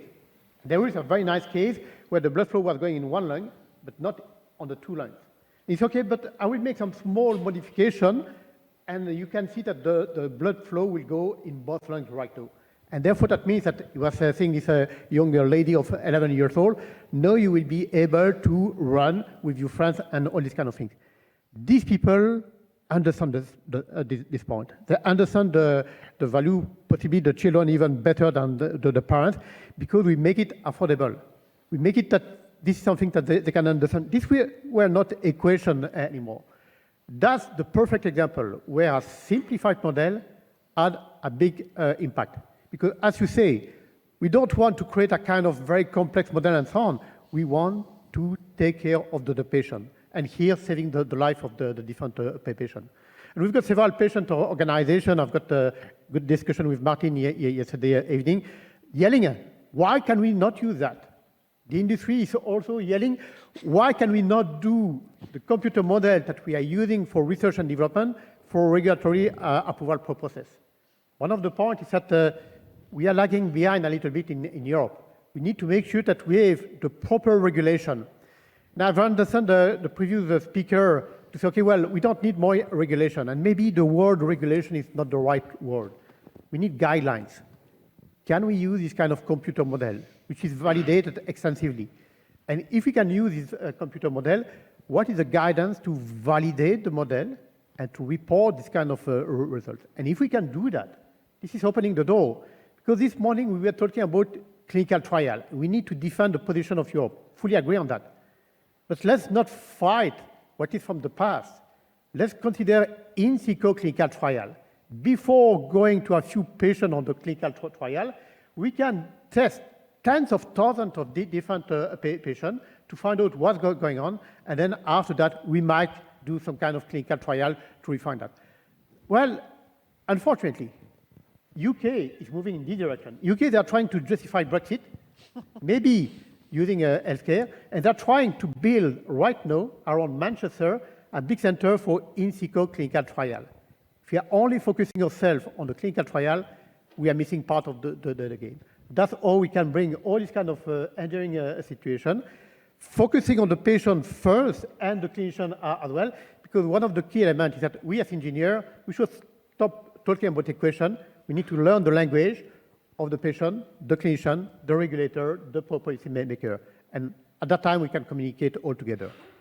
Thank you so much. And you are completely right. The word in my head was critical mass when you're talking about this. Europe has so much in it. And we don't need to have necessarily more. We just need to wire up what we already have better. And so it's incredibly interesting. So I'm going to go finally to Magda with the European EIT. You have an extremely unique role across the European landscape, and this is a great way to mobilize collaboration. Can you explain how you source innovation and integrate it into healthcare development? Yes. But before I go there, I maybe reflect a little bit about what is happening or what we've heard already in the morning. So I'm a lawyer by training as well. So I very often feel in this life sciences field as a stranger in New York, to cite a song. I'm really passionate about people, and this is why I'm here. But it is a very specific environment, right? And I have a feeling when I was sitting in the audience this morning, we have all the elements. We understand what is not working. We understand what needs to be done. There is alignment between all the stakeholders about the why. There are some, I think, conversations to be held about what, but I think where we are not discussing and maybe where the tension is hidden is about the how. So I think that we've been spending over the past years and coming from the startup perspective and working with entrepreneurs and so on, and we've heard an entrepreneur in the morning, we see frustration. We see, there's a lot of pressure on the entrepreneurs, so actually everyone striving towards delivering innovation and the time, speeding up the time to the clinical value of the innovation and of the solutions. But we have been focusing a lot, I think, because of the startups, you know, we've heard about the startups and scale-up strategy. We are focusing a lot about building launch pads, but maybe not too much on the landing pods.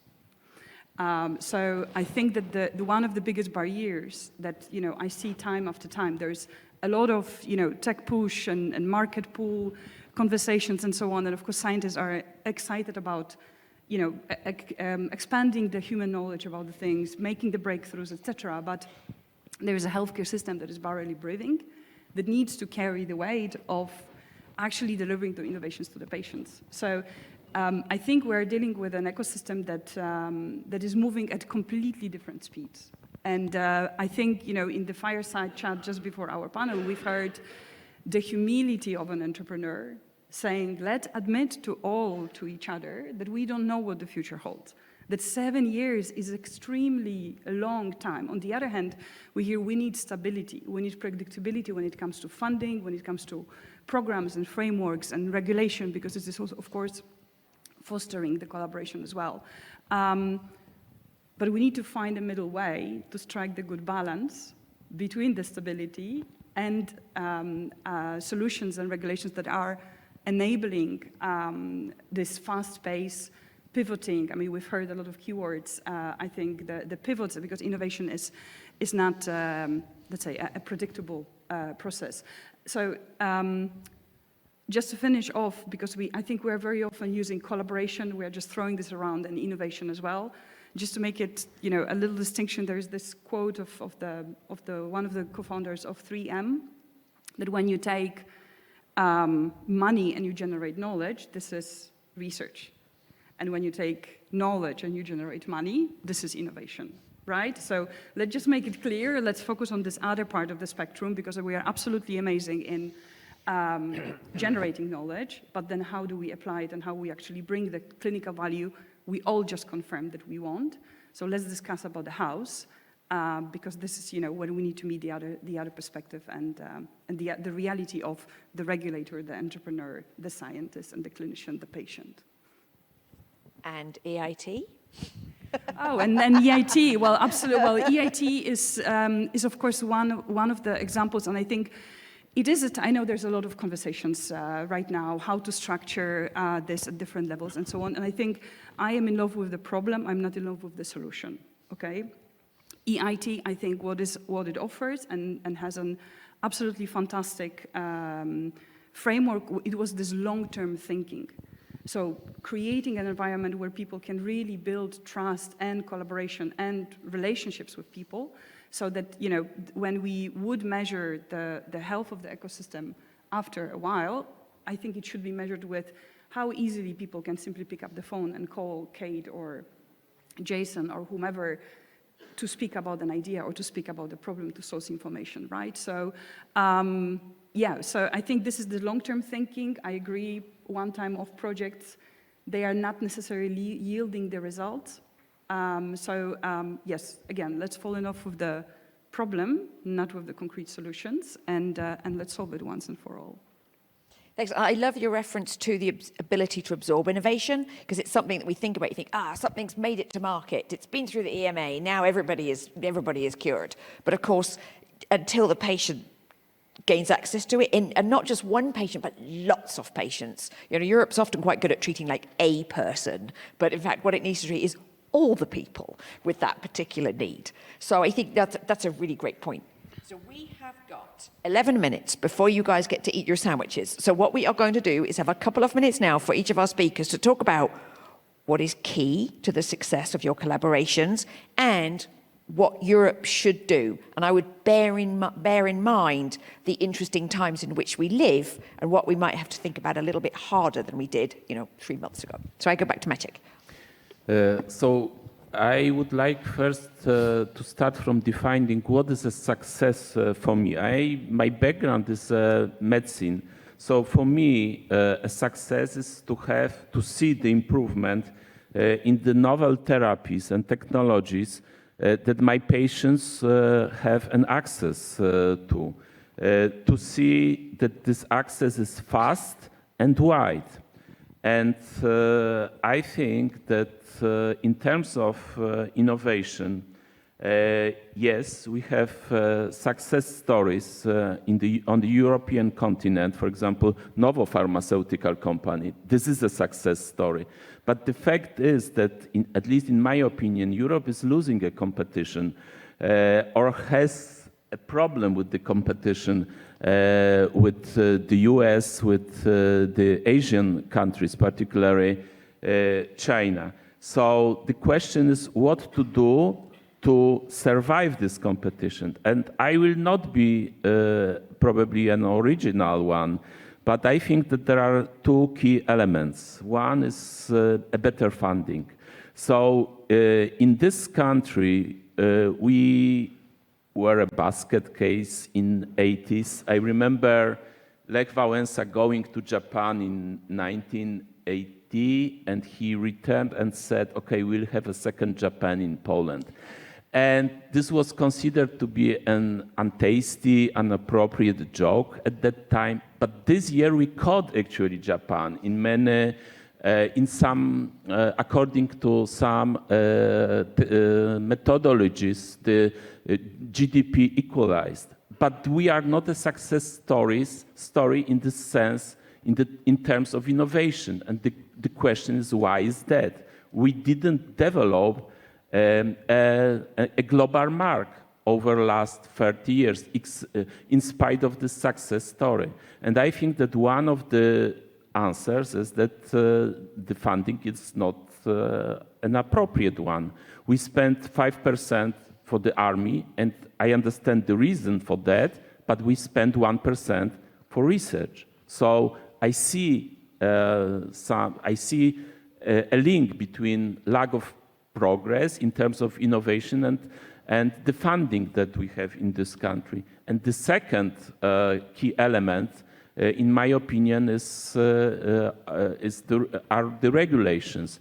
We need to somehow deregulate some law in Europe to survive this competition with the US. I remember when I was in States, this is an old experience in 90s, and I can compare this with the way the research is performed here in Europe, at least in Poland. And these are two different universes. When a boss had a grant in US, it was up to him to decide what kind of equipment he's going to buy. And we have a large bureaucratic process here in Europe. This is time-consuming, this is costly. The same as with paying the salaries from the grant. And I think that this has to be changed. Thank you. Thank you. I think that's a topic we can all talk about more, but we're going to go straight back to Marco and go, Marco, what has been key to successful collaboration for patients, and where do you want Europe to go next? Well, engaging with patients will be essential. We need to consider that we are European and we have been building on values that are essential part of our culture. And this is something we should not forget. We should build on this, because that is our specificity, that is what makes us different, and that is where we have to start from. Because we know how to make business with ethics, because we believe in ethics, even when it is a cost, because it is a cost. We give value to the human being, and so we need to keep on reminding ourselves why we are doing this, because we are doing this for us. So we need to consider this as a long-term investment on us that will pay back in different levels, because having an efficient industry will also pay back on our economy, for sure. But it's not my job to work on that. My job is to remind you that we are all patients and we need this innovation. And I would love to start by increasing the number of innovative medicine that reach the patients. You know, we have studies on that. We have the numbers. You know, if we consider the innovative medicine that have been approved between 2020 and 2023, and we see how many have reached the patients in 2025, it's 46%. It means that we have wasted 54% on the investment on that. Then, just to make it a bit of fun, the fact that this index is called the weight is fantastic, in my opinion, because we want to get more efficient, and we created an index that say, no, wait, and then we will see what. But seriously, life science shall be health-focused and patient-centered. That is the takeaway message on my side. I'm happy this conversation is happening in a university, because it is through creating universities centuries ago that Europe have accelerated and has led the world at a certain point. We keep on saying that at the point of our history, we started building cathedrals. We stopped doing this. But we need also to be aware of the fact that we don't have to build cathedrals in the desert. We need to build what people really need. Thank you. Sorry, I was just busy writing down your excellent quote there. So that's great. So I'm going to go back to Thierry. What was key to success for your collaboration, and what should Europe do next? Well, for me, what is very key to success is to make sure that we are talking. It's not because Marco is a lawyer or Maciej is a physician and I'm an engineer that we should not talk together. Of course, we have different language. We need to learn to trust each other, to be open, for me to listen carefully to what both of them are saying in such a way that we can help the patient. If we are doing that, that will be the first step. I agree, funding is very important and so on. This will come next. And if we can collaborate like that, there could be a lot of funding coming from the industry. When I was talking about in situ clinical trial, that will save a lot of money to the industry, a lot of money that could be reinvested in a different way. On the other hand, the other things that I would very much appreciate is that there are a lot of very good intention everywhere, but there is a lack of coordination. I would be a little bit careful with deregulation because we don't want to be Europe becoming the Far West here. We've got a lot of problems in the US like that. But indeed, having some guidance, having Europe to coordinate the different things that we are doing. And for example, André Rees was inviting me and the Aviation Alliance first to the INDRF 2 years ago. We are not now making some very good progress, but we need some help in order to make sure that Europe is shining over there. So I will need some contact from you to do this kind of thing. I'm taking this opportunity. If we are coordinating our effort and we are talking to each other, I think that Europe will be the strong leader. And I will finish by saying, okay, well, 2 months ago, I was starting my meeting with the FDA again, after 2-3 months where they were not even allowed to meet.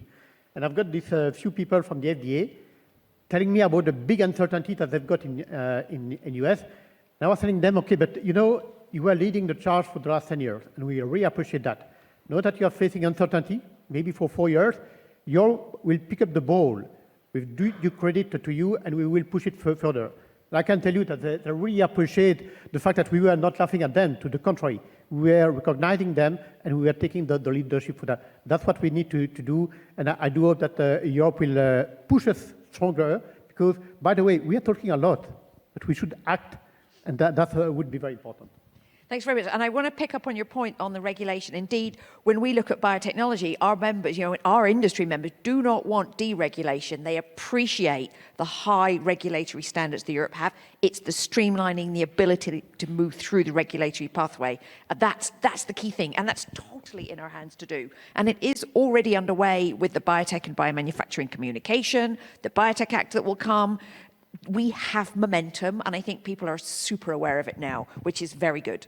But I go back to Andrew and go, right, your key to successful collaboration and where Europe goes next. I would say it probably boils down to trust. So I think for anyone to innovate on top of public data, they need to have confidence in the quality of it. You need to ensure it's going to be around. They need to have confidence that it's going to be around for a long time if they're going to develop pipelines and products and services on top of it. So I would say that trust in the quality of that data is really, really important. And then if we look at going forward, so you've rightly pointed out some of the global headwinds that we have right now. So if we look at some of the big European databases, quite often they do receive funding from the US, and scientists all around the world use them. And so I think this is an opportunity now for Europe to be at the forefront of open science, and to project the benefits of this and be a leader. And I think that's one thing I would really like going forward, to recognize the value of open data and realize that it is important to advocate for this. And I think one thing that we need to do is make sure that across all of the new strategies and programs that are being developed, so Irene nicely described all of the new strategies under development as part of the life science strategy, but also research infrastructures, ERA, AI. We need to make sure that there's good alignment across that enables the use of those infrastructures, because whether it's investments in AI factories or whether it's the new the data spaces, we really need to make sure that we avoid fragmentation and that we can reuse resources when we've got them. Oh, that's a fantastic answer. Thank you so much. And I agree with literally everything that you said. But last but very much not least, Magda, key for collaborative success, where do we go next? Right, I hate to stand between all of us and the lunch, so I'm going to make it very short. But Andrew, you just mentioned the trust, and I think there is a very nice framework for a triangle of trust, and I don't know if you're familiar with it, but essentially when we talk of trust, it usually happens when three elements are in place. Is we believe that the person that talks to us cares about us, that this person makes sense in our judgment of the situation, and the third part, or the third piece of the triangle, is that this person actually does what it says. Okay, so it's a reliability aspect of it, and I think that in this all of those three elements, they are absolutely essential to allow for this communication and for this fruitful conversations and so on, when we all feel that we are important to the other party that we speak to, that this person is credible and it is making sense. So I think where we need to go as Europe collectively, I mean, first of all, we need to believe in Europe, and I think we mentioned very often here, it's 27 different markets. It's not a Commission's, let's say, responsibility in the health space. I think there's a lot of demands from the sector for a little bit more, but we often forget that Europe is a collection of the member states, and the member states still have a very important voice in the regulatory process and in deciding about what kind of budgets are we talking and what are the priorities, etc. So I think we do have not only a duty to, let's say, expect a lot or talk about, oh, this is over-regulated or under-regulated, but we need to also do the work at home, because I'm going to say it again, I don't hear tension between us. I very much hear an alignment. So the question is, what is the missing piece? Like, why we cannot move at this very much desired faster speed? So I'm going to leave you with that for lunch. Thank you. Perfect to digest. So I will say an amazing thank you to my panel, who are astonishingly talented. And you lunch, so thank you so much. Please stay with us. Please stay with us. I know that keywords has already been told, lunch and sandwiches, but I've got some important information for you before we will start the lunch. Firstly, I would like to thank all of the panelists. Please give him a huge applause once again. Maciej Małecki, Thierry Marshall, Andrew Smith, Magdalena Krakowiak, Marco Greco, thank you for being with us. Oh, selfie time. I don't know if you're aware, at Cannes Festival, which starts yesterday, there is no permission for selfies at the red carpet. We are slightly different. But I'm not sure if she hears me, but I would like to thank really Claire for her energy as a moderator. Once again, bravo.